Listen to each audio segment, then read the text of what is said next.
एक दिन एक छोटे लड़के के हाथ से गलती से खून की एक बूंद सड़क किनारे पड़े एक दिव्य गरुड़ के सूखे कंकाल पर गिर गई। अचानक उस कंकाल पर मांस आने लगा। सिर्फ 3 सेकंड बाद वह दिव्य गरुड़ जिंदा होकर आसमान में उड़ गया। लड़के की जान बचाने के बदले में गरुड़ ने उसे एक खास मेडिकल किताब दी। जैसे ही लड़के ने किताब खोली, उसमें मौजूद सैकड़ों जड़ी बूटियों की जानकारी उसके दिमाग में चली गई। उस दिन से उसकी इलाज करने की कला बहुत खास हो गई। लेकिन 20 साल बाद भी वह कोई बड़ा डॉक्टर नहीं बना। उसने अपनी पहचान छिपा ली और एक डिलीवरी बॉय बनकर काम करने लगा। एक दिन डिलीवरी करते समय उसने शहर के सबसे अमीर आदमी को अचानक बीमार पड़ते देखा।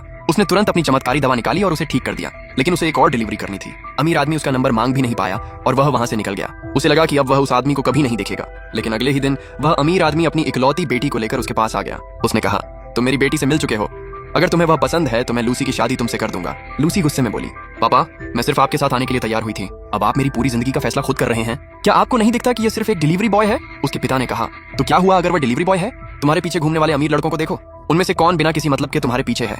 इस लड़के ने मेरी जान बचाई और बदले में कुछ भी नहीं मांगा। सिर्फ यही बात उसे बाकी लोगों से बहुत ऊपर रखती है। और जिस तरह उसने मेरी मदद की, उसे लगता है कि यह लड़का सच में खास है। फिर उसने लड़के से पूछा, बेटा तुम्हें क्या लगता है? लड़के ने कहा, मेरे पिता की मौत से पहले उन्होंने मुझे परिवार की एक पुरानी चीज दी थी।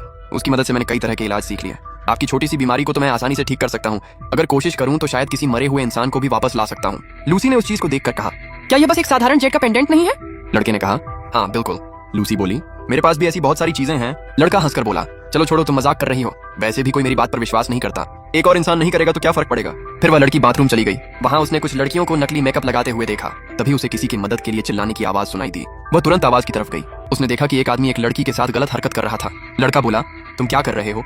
आदमी गुस्से में बोला, तुम्हारी हिम्मत कैसे हुई बीच में आने की? तुमने मेरा मजा खराब कर दिया। क्या तुम्हें मरने का शौक है? लड़के ने कहा, मैंने आवाज सुनी और मदद करने आया था। मुझे कैसे पता होता कि तुम दोनों यहाँ ऐसी हरकत कर रहे हो? आदमी बोला, ऊपर से मुझसे बहस कर रहे हो? क्या तुम वही बेकार डिलीवरी बॉय नहीं हो? इतने गरीब दिखते हो और फिर भी ब्लाइंड डेट पर जाते हो।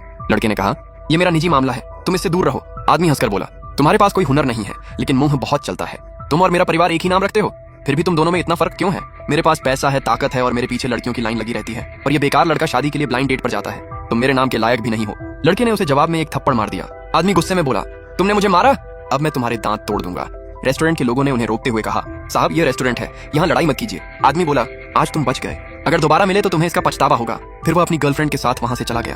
अगले दिन लूसी का पिता लड़के से मिला। उसने पूछा, बेटा मेरी बेटी लूसी के बारे में क्या सोचा? लड़के ने कहा, रहने दीजिए सर, मुझे साफ दिख रहा है कि लूसी मुझ में दिलचस्पी नहीं रखती। उसे मजबूर करने से वह खुश नहीं होगी। फिर भी आपने मेरे बारे में सोचा, इसके लिए धन्यवाद। अब मैं चलता हूँ। अमीर आदमी ने उसे रोक लिया। रुको बेटा, तुमने मेरी जान बचाई है, मैं अपने एहसान का बदला जरूर चुकाता हूँ। मेरे पास एक घर खाली पड़ा है, अगर तुम्हें कोई दिक्कत नहीं है तो वह घर तुम्हारा है। लड़का हैरान हो गया, क्या वह वही घर है जो यांगशान में है? मैंने सुना है वहाँ जमीन बहुत महंगी है, सबसे सस्ता घर भी 1 करोड़ से ज्यादा का है। अमीर आदमी बोला, मेरी जिंदगी के सामने यह कुछ भी नहीं है, इसे रख लो। लड़के ने सोचा, मेरे पिता इतने सालों से गरीब इलाके में रह रहे हैं, अगर मैं उन्हें एक बड़े घर में ले जाऊं तो वह बहुत खुश होंगे। ठीक है सर, धन्यवाद। अमीर आदमी बोला, अच्छा अपना नंबर दो, हम संपर्क में रहेंगे। लूसी ने कहा, पापा को शायद पैसे पसंद है। आखिर यह लड़का भी बाकी लोगों जैसा ही निकला। उसके पिता ने कहा, बस करो, मैं सच में उसे वह घर देना चाहता था, तुम ही बार बार उसकी परीक्षा ले रही थी, चलो। तभी लड़का डिलीवरी करने निकल गया। उसकी माँ ने पूछा, बेटा तुम लड़की से मिले थे? वो कैसी थी? सुंदर थी? क्या उसे तुम पसंद आए? लड़के ने कहा, उसके पिता ने उसे जबरदस्ती ब्लाइंड डेट पर भेजा था, उसे मैं बिल्कुल पसंद नहीं आया।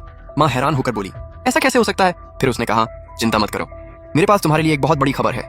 लड़के ने बताया कि उसे यांगशान की हिडन ड्रैगन एस्टेट में एक घर मिला है। माँ हैरान हो गई, वह जगह तो बहुत महंगी होगी, कोई तुम्हें इतनी महंगी जगह का घर मुफ्त में क्यों देगा? लड़के ने कहा, यह लंबी कहानी है, किसी दिन वहां चलेंगे, तब तुम्हें सब समझ आ जाएगा। माँ खुश होकर बोली, अगर मेरे बेटे में सच में इतनी बड़ी ताकत है तो अब मुझे उसकी शादी की चिंता नहीं करनी पड़ेगी।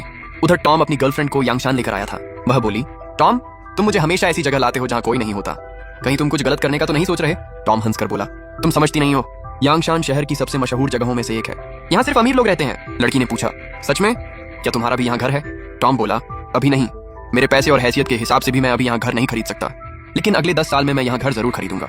लड़की बोली, वाह टॉम तुम तो कमाल हो। उसी समय स्टाफ को खबर मिली, आज एक नया सुपरवाइजर आने वाला है, उसका नाम माइक है, वह यहाँ के काम को देखेगा, सब लोग ध्यान से काम करना। सभी ने कहा, ठीक है। कुछ देर बाद वे हिडन ड्रैगन एस्टेट पहुंचे। टॉम की गर्लफ्रेंड बोली, वाह यह जगह कितनी शानदार है। एक आदमी ने कहा, यह हिडन ड्रैगन एस्टेट है, यांगशान की सबसे खास जगहों में से एक, सुना है इसकी कीमत कम से कम 1 करोड़ है। लड़की बोली, क्या हम अंदर जाकर देख सकते हैं? टॉम ने कहा, हम जैसे लोग यहाँ अंदर नहीं जा सकते। तभी उसे वही डिलीवरी बॉय दिखाई दिया। टॉम गुस्से में बोला, ये बेकार लड़का यहाँ फिर आ गया, जब भी मैं अपनी गर्लफ्रेंड के साथ आता हूँ ये सामने आ जाता है। लड़की बोली, टॉम इसे सबक सिखाओ। टॉम उसके पास गया, अरे वही बेकार डिलीवरी बॉय, क्या बात है, तुम यहाँ कैसे? क्या तुम्हें याद नहीं मैंने कहा था कि दोबारा दिखे तो तुम्हारे दांत तोड़ दूंगा? लड़के ने कहा, यांगशान तुम्हारी जागीर नहीं है, तुम यहाँ आ सकते हो तो मैं क्यों नहीं? टॉम हंसकर बोला, क्योंकि मैं तुमसे बेहतर हूँ। हर कोई जानता है कि यांगशान अमीर लोगों की जगह है, तुम्हें क्या लगता है कि तुम यहाँ के लायक हो? क्या फिर से खाना पहुंचाने आए हो? लड़के ने कहा, मैं यहाँ डिलीवरी करने नहीं आया, लड़की बोली, अगर डिलीवरी नहीं करने आए तो यहाँ क्यों आए? क्या हमारा पीछा कर रहे हो? ये लड़का हमारा पीछा कर रहा है। टॉम गुस्से में बोला, तुम्हें मरने का शौक है क्या? लड़के ने कहा, मैं तुम्हारा पीछा नहीं कर रहा। टॉम बोला, फिर यहाँ क्यों आए हो? लड़के ने शांत होकर कहा, क्योंकि मैं यहाँ रहता हूँ। दोनों हंसने लगे। तुम यहाँ रहते हो? मजाक मत करो, ये हिडन ड्रैगन एस्टेट है। क्या तुम्हें पता भी है कि यह जगह कितनी खास है? सिर्फ पैसे होने से भी यहाँ घर नहीं मिलता। लड़के ने कहा, अगर तुम्हें विश्वास नहीं है तो मैं क्या कर सकता हूँ? टॉम बोला, ठीक है, अगर तुम इतने बड़े आदमी हो तो हमें अंदर ले जाकर दिखाओ। तभी एक आदमी ने उन्हें रोक दिया। रुको, तुम कौन हो? ढंग से बात करो। क्या तुम्हें पता है कि ये हमारे सबसे खास घर के मालिक हैं? टॉम हैरान हुआ, घर के मालिक? कौन? उसने बताया, ये लड़का कह रहा है कि हिडन ड्रैगन एस्टेट उसी का है, इसलिए हम भी उसके साथ अंदर जाने वाले थे। तभी किसी ने कहा, अजीब बात है, नया सुपरवाइजर भी आ जाने वाला है और ये लड़का अचानक यहाँ आ गया। क्या हो सकता है कि यही नया सुपरवाइजर हो? अगर यह नया सुपरवाइजर है तो यहाँ के सभी लोग इसकी बात मानेंगे। इसका मतलब ये पूरी एस्टेट लगभग इसके हाथ में होगी। दूसरे ने कहा, हो सकता है। हिडन ड्रैगन एस्टेट का मालिक मिस्टर टॉम ब्राउन है। टॉम का चेहरा उतर गया। एक आदमी हंसते हुए बोला, अरे मिस्टर ब्राउन शहर के सबसे बड़े बिजनेसमैन में से एक हैं। उनके पास अरबों रुपए हैं। तुम खुद को मिस्टर ब्राउन बताने की हिम्मत कर रहे हो। तभी एक आदमी चिल्लाया, सब लोग चुप हो जाओ, सुपरवाइजर आ गए। टॉम ने सोचा, क्या यही सुपरवाइजर है? आदमी बोला, हाँ। तुम लोग सुपरवाइजर का अपमान कर रहे हो। क्या तुम सब अपनी नौकरी गंवाना चाहते हो? सब लोग घबरा गए।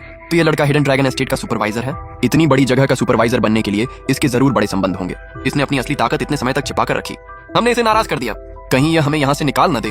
किसी ने पूछा, अब क्या होगा? एक आदमी बोला, मुझसे क्यों पूछ रहे हो? इन दोनों बेवकूफों ने तुम्हारे साथ पंगा लिया है। अब तुम बताओ इनके साथ क्या करना है। तभी एक आदमी बोला, सुपरवाइजर माइक। लड़का हैरान होकर बोला, सुपरवाइजर माइक कौन? आदमी ने कहा, आप ही तो माइक हैं। हमें पता चला था कि नया सुपरवाइजर आने वाला है, इसलिए हम आपका स्वागत करने आए थे। लड़का बोला, नहीं, तुम लोगों को गलतफहमी हुई है, मैं माइक नहीं हूँ।